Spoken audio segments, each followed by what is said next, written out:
مصر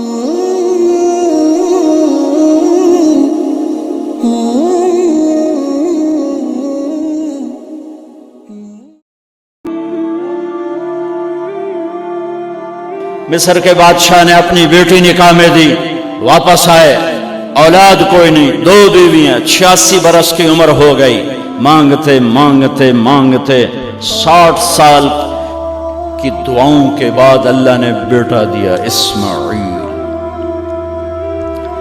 اور ابھی وہ چند دن کے تھے کہ اللہ کی طرف سے اشارہ ہوا، ان لے کے نکل، ان لے کے نکل۔ کدھر؟ اللہ نے سارا کے دل میں ڈال دیا، کھچاؤ، دل بند کر۔ سارا کہے بڑی بیوی، انہوں میری اکھیں تو دور کر، میرا دل کٹیندہ ہے، انہوں اولاد ہوگی مینوں نہیں ہوئی، انہوں میری اکھیں تو دور کر، میں نہیں ویکھ سکتی۔ انہوں نے سمجھا سوکن پنا ہے۔ جبریل آ گیا کہ اللہ تعالیٰ فرما رہے ہیں جیسے کہہ رہی ہے ویسے کرو، لے جاؤ۔ کہ اللہ کہاں لے جاؤں؟ کہاں جہاں ہم کہیں۔ کہا تو اللہ میں جامع کیویں؟ کہا جبریل آئے گا زندگی میں پہلی دفعہ، کائنات کی زندگی، کائنات کی زندگی میں پہلی دفعہ جبریل انسانی شکل میں اونٹ پہ آئے، آگے جبریل اور پیچھے ابراہیم علیہ السلام، بچہ اور بیگم بھی ہاجرہ 20-22 سال عمر۔ چلو سارا سے بیٹا ہوتا، وہ بھی 80 سال کی ہو گئی تھی، تو ایک عورت زندگی گزار چکی ہے تو اس کو جدا کرنا آسان تھا۔ ہاجرہ شہزادی 22 سال 20 سال عمر، چلتے یہ دن 3 ہفتے لگے، 4 لگے، مہینہ لگا، 2 ہفتے لگے، پتہ نہیں، اللہ ہی جانتا ہے۔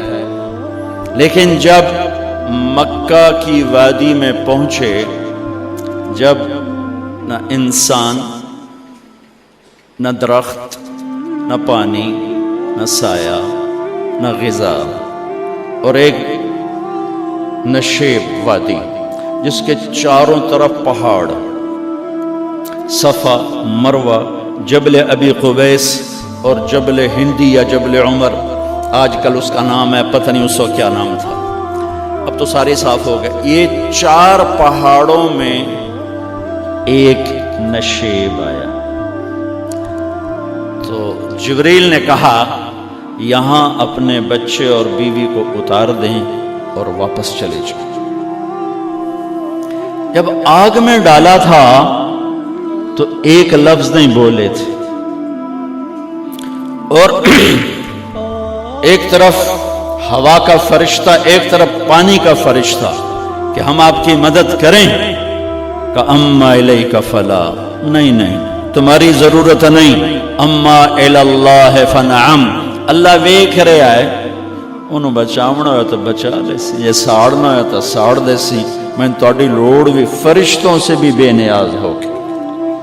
اور آگ کی طرف جا رہے ہیں خاموشی کے ساتھ، بس ایک لفظ، حسبی اللہ ونعم الوکیل، حسبی اللہ ونعم الوکیل، تیرے سپرد ہر شے۔ اس خوفناک آگ کے سامنے ایسا صبر، ایک لفظ نہیں بولے۔ جب جبریل نے کہا ایتھے چھوڑ دے ہو، ایک دم یہاں کیسے چھوڑ دوں؟ اللہ اکبر، یہاں تو نہ کوئی انسان ہے، نہ اسباب زندگی ہیں، نہ پانی ہے، کچھ بھی نہیں ہے، کیسے چھوڑ دوں؟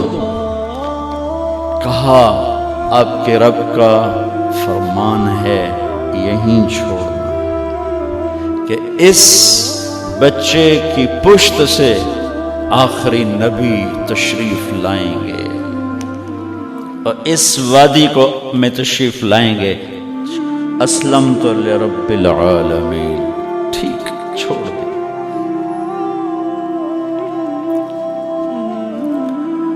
ہاجرہ تو نبی نہیں ہے نا، ہاجرہ تو شہزادی ہے، تو جب واپس مڑے وہ حیران ہو گئی، یہ کیا کر رہا، یہ کیا کر رہا؟ تو انہوں نے پوچھنا شروع کیا، اب کیا یہ کیا، مجھے کیوں چھوڑ کے جا رہا ہو؟ امر، خاموش، جواب نہیں دینا۔ بچہ گود میں ہے. تصور کرو 4000 سال پہلے دا مکہ میں کیویں وکھائی، میں آپ نہیں ویکھ سکدا، تانوں کیویں وکھائی. کالے پہاڑ، انسان نہیں، ہوا کی سنسناہٹ، دھوپ کی تپش، پہاڑ کی آگ. پتہ نہیں کون سا مہینہ تھا، اللہ ہی جانے. اور وہ جاری ہیں ساتھ ساتھ. کیوں؟ میرا قصور کی ہے، میں نے چھڑیا کیوں بھائی؟ جاندہ کدے پہ ہیں؟ کوئی غلطہ دس. چلتے چلتے کدئی پہنچے. کدئی کوئی 3 میل 3 میل. تو ہاجرہ کو خیال آیا یہ اللہ کے نبی ہیں، کوئی اتو نہ گل آئی ہوگی. تو 3 میل کے بعد اللہ امرک، کیا یہ اللہ نے کہا ہے کہ میں نے اتنے چھاڑ دے تو میرے پتر نو؟ اللہ کیا ہے؟ تو ابراہیم علیہ السلام نے سر ہلا کہ اذن لن یضیعنا اللہ. ایک اور ہاجرہ نے جنم لیا. پہلے ایک ماں بن کے سوچ رہی تھی، بیوی بن کے سوچ رہی تھی، اب وہ ایک مومنہ بن کے سوچ ابھری، ایمان والی بن کے سوچ ابھری. اچھا جاؤ، جس رب نے کہا ہے وہ رب مجھے ضائع بھی نہیں کرے گا. میں جب تصور کرتا ہوں میری آنکھوں کے بند ٹوٹ جاتے ہیں کہ اس نے خامند کو جاتے ہوئے کیسے دیکھا ہوگا. پیچھا پیکے تک کوئی نہیں جتنے اس جاتے بہ جاؤں. کوئی 4 بندے بھی کوئی نہیں، چلو پردیسی صحیح. عزت دا زمانہ آئی، ہر ایک دی بیٹی نو بیٹی سمجھا جاندہ آئی. پیچھے کوئی نہیں ہے، وہ اپنے خامند کو دیکھے جا رہی ہے اور وہ پیچھے مڑ کے دیکھنے کی ہمت نہیں فرما رہے ہیں. جب وہ چلتے چلتے پہاڑ کی چوٹی سے نیچے اترے، پھر وہ بوجھل قدموں سے واپس ہوئی. میں الفاظ کہاں سے لاؤں کہ اس چال میں درد دل میں ہوتا ہے. مجھے لگتا ہے ان کے روئے میں درد تھا. جن پتھروں پہ قدم رکھ رہی تھی وہ بھی رو رہے ہوں گے اس وقت. جو ہوا ٹکرا رہی ہوگی وہ بھی دھاڑے مارتے ہوئی گزرتی ہوگی. چمکتا سورج آگ برساتا ہے، وہ آنسو برسا رہا ہوگا اس وقت. اور ابراہیم جیسی ہستی، عزم کے پہاڑ، صبر کے پہاڑ، جب پہاڑ سے نیچے ہوئے تو ایک دم اونٹ سے چھلانگ لگا تھا. بیوی نے نہیں وکھایا. جب نیچے ہو گئے، بیگم غائب ہو گئی، پہاڑ سے نیچے اترے، پھر یوں منہ کر کے ہاتھ اٹھائے. ربنا انی اسکنت من ذریتی بواد غیر ذی زرع عند بیتک المحرم. میرے رب تو میں نے امر کیتا ایتھے چھڑ، اے جنگل نہ بندہ نہ پرند، میں چھڑ کے اے جاندہ پیا. اسلمت لرب العالمین.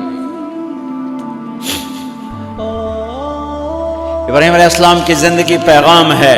ہمیں بیوی بچہ چھوڑنے کو نہیں کہہ رہا، ہمیں کہہ رہا ہے جھوٹ چھوڑو، فحاشی چھوڑو، بدماشی چھوڑو، بددیانتی چھوڑو، خیانت چھوڑو، شراب چھوڑو، بدکاری چھوڑو، جوا چھوڑو، ظلم چھوڑو. ہم سے یہ مطالبہ، چھوٹا جا مطالبہ ہے. ابراہیم کے آگے تو 2 بیویاں اور بیٹھی تھی، ایک سارا، ایک مدین کی ماں، 2 بیویاں. فلسطین کی بستی آباد، سرسبز. ہاجرہ کے پاس کیا تھا؟ کالے پہاڑ، پانی بھی کوئی نہیں ہے. مجھے خیال آتا جب رات آئی ہوگی تو رات کا اندھیرا، پہاڑوں کا اندھیرا، کالے پتھروں کا اندھیرا، گہری وادی کا اندھیرا، ان سارے اندھیروں میں ایک عورت کا تصور کرو، معصوم بچے کو گود میں لے کے جب بیٹھی ہوگی تو تاروں نے ابھر کے دیکھا ہوگا کہ یہ کون مائی ہے. تاروں کو مسکراہٹ سے تشبیہ دی جاتی ہے. میں کہتا ہوں اس رات تارے بھی روئے ہوں گے، چاند بھی حیران ہوگا، ایک چکرے کون بی بی بیٹھی ہوئی ہے. اس مائی کی رات کیسے گزری، آنے والا گرم دن کیسے گزرا، پانی ختم ہوا، بچے کی ایڑیاں اور آہو بکا، اللہ زمزم پہلے کیوں نہ کٹیا؟ اللہ کو پتا تھا میں نے زمزم نکالنا ہے، پہلے کیوں نہیں کٹیا؟ انہوں روایا کیوں؟ مانو دوڑایا کیوں؟ صفا مروہ پھر سینہ پاٹ گیا۔ یہ میرے اللہ نے دنیا کو امتحان کی جگہ بنایا ہے۔ وہ الف لام میم احسب الناس ان يتركوا ان يقولوا آمنا وهم لا يفتنون ولقد فتنا الذين من قبلهم فليعلمن الله الذين صدقوا وليعلمن الكاذبين۔ میں تسی کلمہ پڑھا ہے نا میرا، اب میں امتحان لوں گا۔ تسی پہلی تو دوئی چ نہیں جاون دین دیو جب تے امتحان پاس نہ کرے۔ پہلی تو دوئی بھی کوئی کلاس ہوندی نہیں، امتحان دیو پاس ہو گئے، چلو ہن دوئی بہاؤ، نہیں پچھا لے جاؤ۔ ہے میرا اللہ کہتا تمہیں جنت دینی ہے، اپنی رضا دینی ہے، تھوڑا تو مینوں کھڑکاون دیو، کچھ تو میں کھڑکاواں گا، لیکن اوئے ہائے اتنا نہیں۔ جب میں صفا مروہ چلتا ہوں تو مجھے اماں ہاجرہ کا خیال آتا ہے کہ ہم تو گیلری میں چل رہے ہیں بڑے آرام سے، وہ تو ایک پہاڑ پہ چڑھتی اترتی، دوسرے پہ چڑھتی اترتی، انہیں پتا تھا اللہ کی قسم کوئی انسان نہیں، لیکن بچے کو تڑپنا دیکھ نہیں رہی ماں، دیکھنے کی جرت نہیں ہے۔ صفا مروہ صفا مروہ صفا مروہ صفا مروہ، 7 چکر کے بعد نا وہ ہمت جواب دے گئی۔ اگر ہمت ہوتی تو شاید وہ اور چلتی، اور بے بس ہو کے گری ہیں، اور آخری نظر بیٹے کو دیکھنا چاہا کہ میں ایتھے مر جاواں او اتھے مر جاواں، نہ او میرا مرنا ویکھے نہ میں او دا مرنا ویکھ۔ جس امت کی بنیاد اتنی بڑی قربانی پر ہو، وہ امت کہے سود کے بغیر گزارا نہیں، جھوٹ کے بغیر گزارا۔ سارے بازار کے تاجروں سے پوچھو، کہتے ہیں جھوٹ کے بغیر دکانداری۔ سارے میں وکیلوں کو کیا کہوں، قانون نکالا ہے، وہ کہتے ہیں جھوٹ کے بغیر کیس نہیں۔ سیاستدانوں سے پوچھو، جھوٹ کے بغیر سیاست نہیں۔ کہاں سے لائے ہو یہ علم؟ کس کو جھٹلا رہے ہو؟ اپنے نبی کو؟ کون سے پیمانے بنا دیے تم نے؟ تو کلمہ توحید و رسالت کے، عشق رسول کے کون سے پیمانے بنائے ہیں؟ میرے نبی نے فرمایا میرا امتی ہر گناہ کر سکتا ہے، ایک جھوٹ کبھی نہیں بولے گا، ایک دھوکہ کبھی نہیں دے گا۔ سارا پاکستان جھوٹ اور دھوکے کا گٹر بن گیا ہے۔ بازار، شہر، دیہات، منڈیاں، فیکٹریاں، وزارتیں، صدارتیں، دفاتر، عدالتیں، جس ملک کی عدالت ظلم و ستم پر اٹھ رہے ہو، میں کتھے جا کے ہنج کڈھا، کتھے جا کے ٹکر مارا؟ یہ ہاجرہ کا قصہ اس لیے ہے کہ اللہ پر ہر چیز قربان کرو۔ قربانی اللہ ہر ایک سے نہیں لیتا، وہ حسین جیسوں سے لی، وہ ابراہیم جیسوں سے لی، وہ صحابہ سے لی۔ ایسی ہمیں گندگی کے کیڑے، تو وہ گر گئیں کہ میں یہاں مر جاؤں، اسماعیل وہاں مر جائے، اور نو میں نے ویکھے میں نے ویکھے، لیکن ایک ایسے الوداعی نظر ڈالی کہ پتہ نہیں کہ میں مردہ پہ ہے۔ تو میرے رب کا غیبی نظام حرکت میں آ چکا تھا۔ ایک خوبصورت جوان کو دیکھا جو وہاں کھڑا ہوا ہے، تو ماں کی ممتا نے پھر انگڑائی لی اور پھر دوڑی، ساری تھکاوٹوں کو بھلا کر، پھٹے ہوئے سینے کو بھلا کر قریب آئیں تو وہ تو غائب ہو چکا تھا۔ جبریل انسانی شکل میں پر مارا، بچے کی ایڑیوں سے زمزم نکالا، پانی کا چشمہ نکالا، اور وہ غائب، اور پانی ابل رہا تھا۔ ان کا زمزم زمزم، عبرانی زبان میں زمزم، رک جا رک جا۔ میرے نبی نے کہا اللہ میری ماں کا بھلا کرے، وہ زمزم نہ کہتی تو یہ پورا اللہ دریا بنا دیتا، پر اللہ نے انہوں کھوئی بڑا بنائی، دریا نہیں بنا بنا۔ کیا پانی ہے.